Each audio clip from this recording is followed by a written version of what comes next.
Okay, welcome to Exponent Rules Part 2. We're going to talk about what happens when we have a term with an exponent and that is raised to an exponent. So for example, this one says 2 squared, or 2 to the second power, and then to the exponent 3.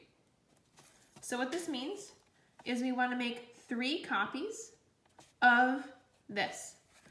So that's 2 to the 2 times 2 to the 2 times 2 to the 2. We made 3 copies of this term. Now I'll expand these out further. This 2 to the 2 is a 2 times 2 times, this one is 2 times 2, and this one is 2 times 2. So you can see that altogether we have 1, 2, 3, 4, 5, 6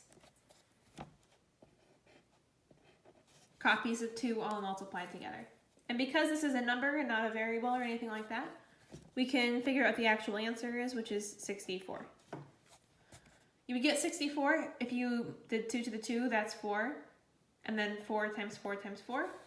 Or you can also get 64 by multiplying 2 times itself 6 times. So you can see we have exponents in layers. This is different from what we did last time, which was 2 to the 2 times 2 to the 3. This 2 to the 2 times 2 to the 3, we have the same base written twice. We have a matching base multiplied.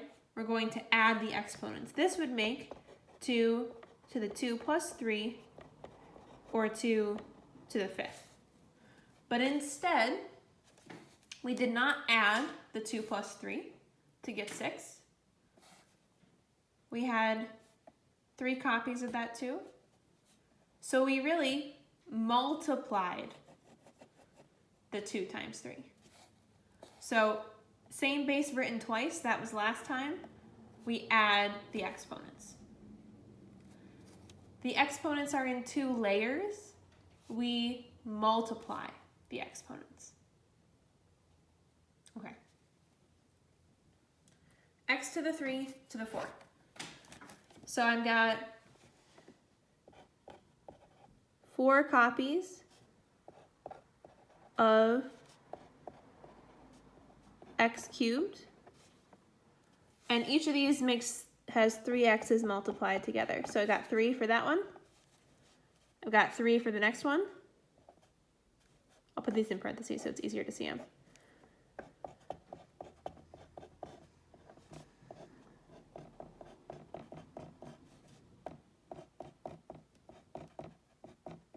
Okay, kind of got into the space of the next question, but that's okay.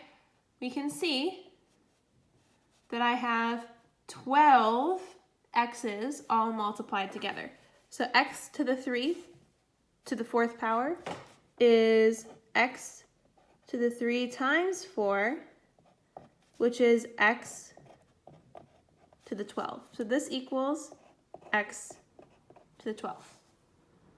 And the rule is b to the n to the m equals b to the n times m. It's really easy to get these exponent rules confused because they both have to do with exponents, they both have to do with multiplying, but they're not the same rule. If we have the 2 exponents in layers like this, they get multiplied. Based on last time, if we have the 2 exponents instead, each one on their own copy of the base, same base written twice, they get added. So this is not the same rule as this rule, even though they have a lot in common and they look similar. Okay, one more thing. If you have 2 terms multiplied, and then you've got the whole thing to an exponent, this basically distributes. So we can't combine the x to the 2 and the y to the 3. They do not have the same base, so I can't use the rule about adding exponents together. But they both have this, they're inside the parentheses, so that means that this 2 applies to both of them. This means I've got 2 copies of this x to the 2, y to the 3. So I could write x squared times y cubed, and I'm making 2 copies of that. X squared times y cubed. And then I can switch the order of multiplying anytime I want. Writing things in a different order while multiplying never changes the answer, so that's the same thing as x squared times y cubed times y cubed. So this 2 means write 2 copies of it, and then I just shuffled the pieces around, and now it's easy to see that I've got 2 copies of this first part, and I've also got 2 copies of this second part. So this is going to be x to the 4th times y to the 6th.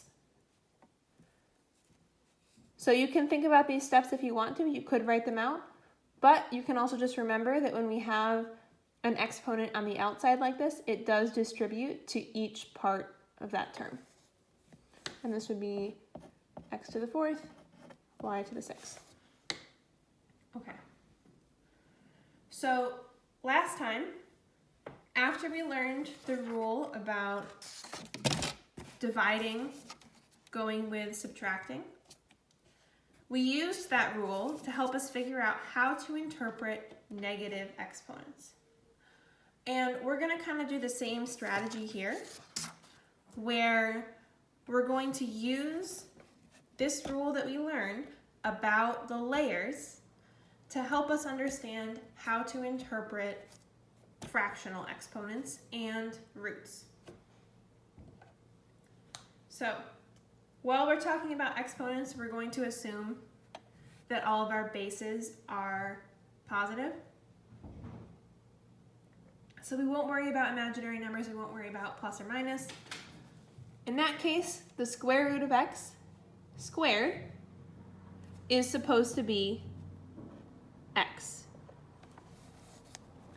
Because the square root, the definition of the square root is the number that when you multiply it by itself, you get x. That's what the square root of x means. So we know that this is supposed to be true. Because that's what square root means. But I'm going to write this step again. Something squared equals x. And a plain x is the same thing as writing x to the 1. So I want to think about what would I need to put in these parentheses so that when I square it, I get x to the 1. And it turns out, if I put in here x to the power of 1/2,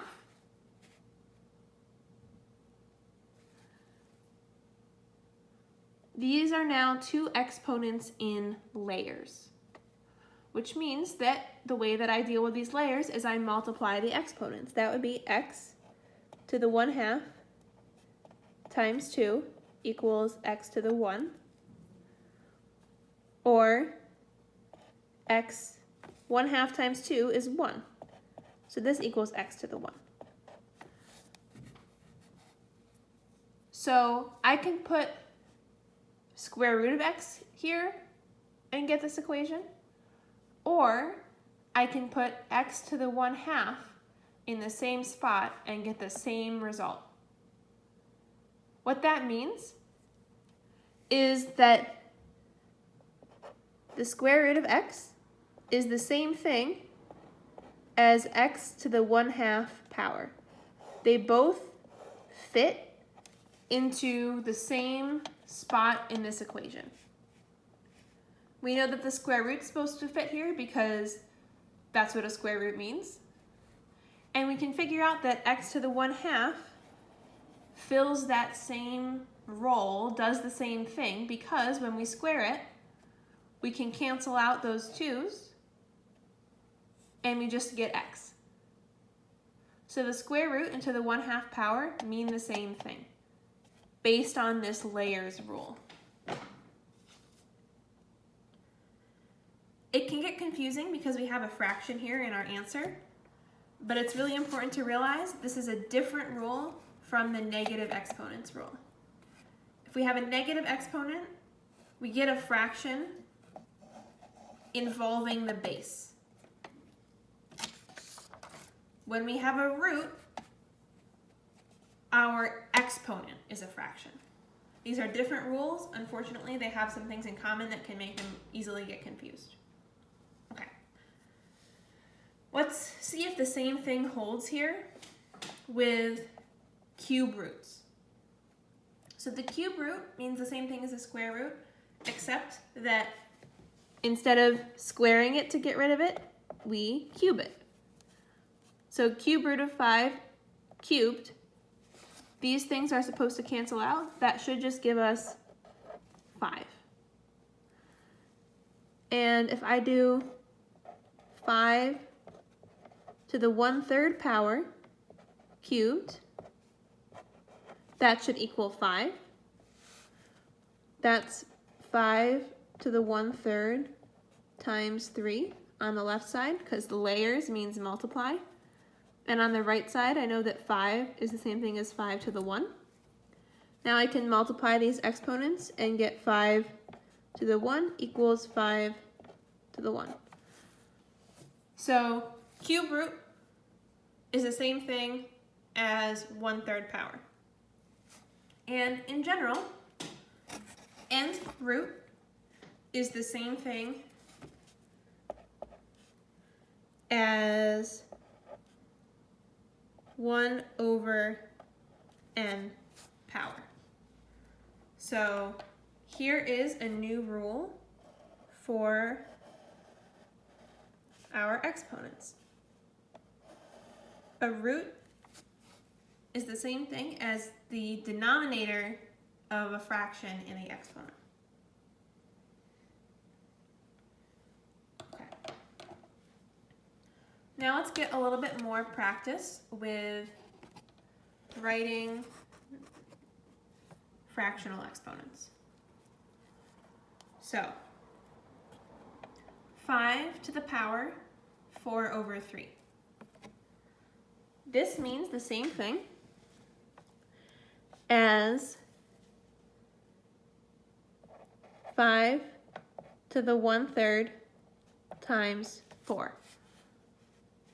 I'm basically splitting the fraction into a part with the denominator and a part with the numerator.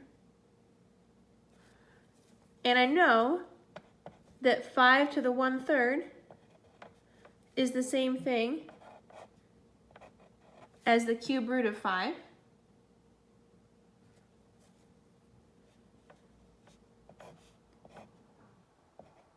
And then this is to the 4th power. So I've taken my exponent, I turned it into multiplication, and then I turned that multiplication into layers using this rule and this rule. So the top of the fraction became the exponent, the bottom of the fraction became the root number. You could also write this in the opposite order. You could also write this as the cube root of 5 to the 4th power. So it doesn't actually matter whether you write the exponent on the outside of the root or on the inside, if it's only one term in there, because we could write this multiplication in either order and then split it into layers. Okay. Let's see another example. 27 to the power of 2/3. So I'm going to write this as 27. 1/3 times 2 is the same as 2/3. That's 27 to the 1/3 power squared. I'm using this rule, multiplying, or the first rule from this sheet. I don't know if you can see it.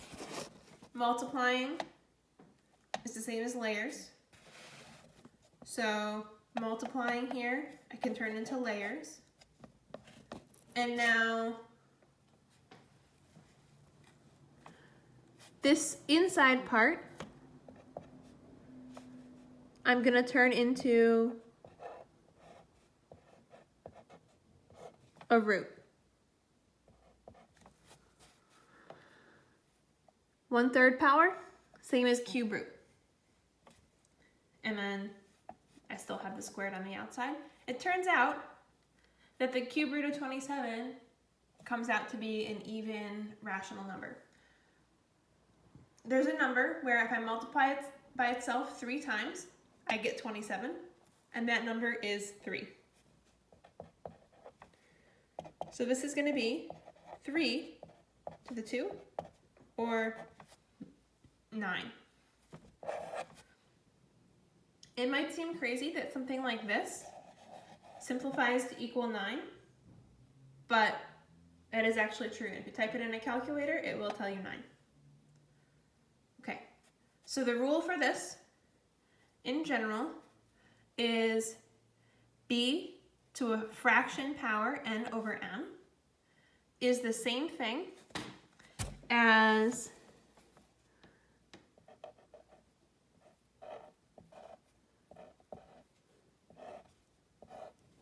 the m root of b to the nth power, or that's still the same thing